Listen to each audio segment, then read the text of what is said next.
deri sotme 9 të tilla, në asnjë prej tyre pesha e gjeopolitikës nuk ka qenë e pranishme siç është në këto zgjedhje. Këto zgjedhje zhvillohen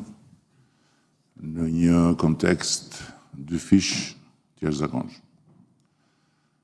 Njëri është konteksti i marrëdhënieve tona me Bashkimin Evropian dhe i marrëdhënieve të Bashkimit Evropian me Shqipërinë dhe me Ballkanin Perëndimor, dhe tjetri është konteksti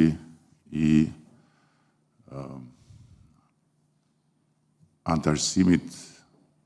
ose i antarësimit son në Aleancën Euroatlantike dhe i sigurisë në tërësi. Për të dyja këto arsye madhore, zgjedhjet e 11 majit nuk janë as pak të zakonshme dhe rezultati i 11 majit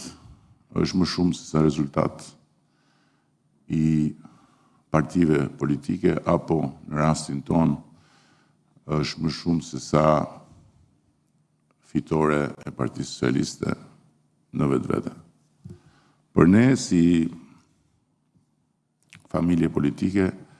dhe për flamurin ton ka qenë gjithmonë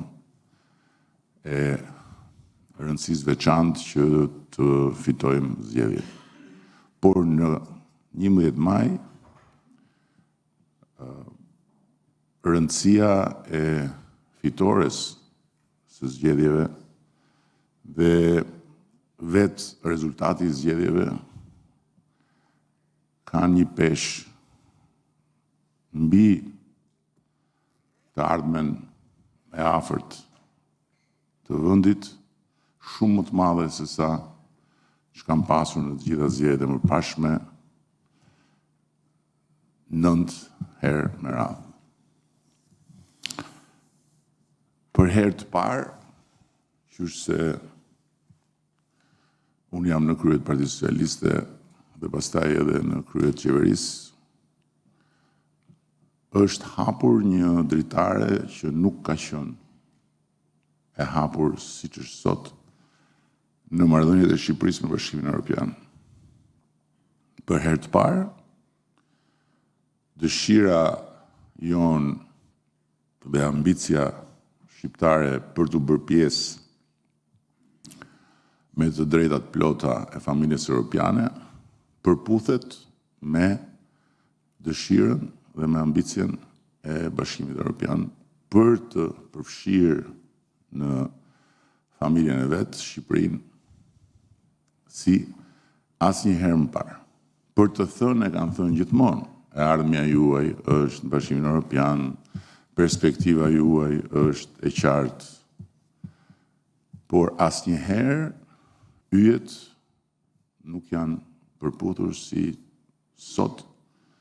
dhe asnjëherë konteksti gjeopolitik nuk ka qenë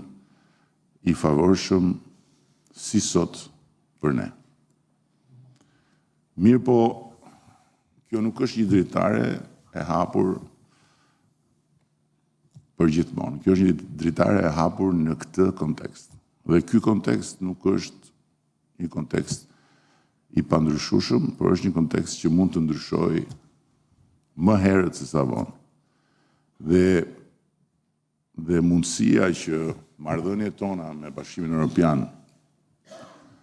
ose më saktë marrëdhëniet e Bashkimit Evropian me ne të kthehen përsëri në business as usual që i keni bërë për parimet breslënse, por duhet të bëni akoma, dhe që Komisioni Evropian t'i kërkojë Këshillit Evropian që të hapë dyert të tjera dhe ndërkohë aty të dalin një shtet e një shtet tjetër dhe të thonë prit njerë se kemi ne ca vrejtje dhe kjo punë nuk mund të bëhet, është një mundësi që nuk është përjashtuar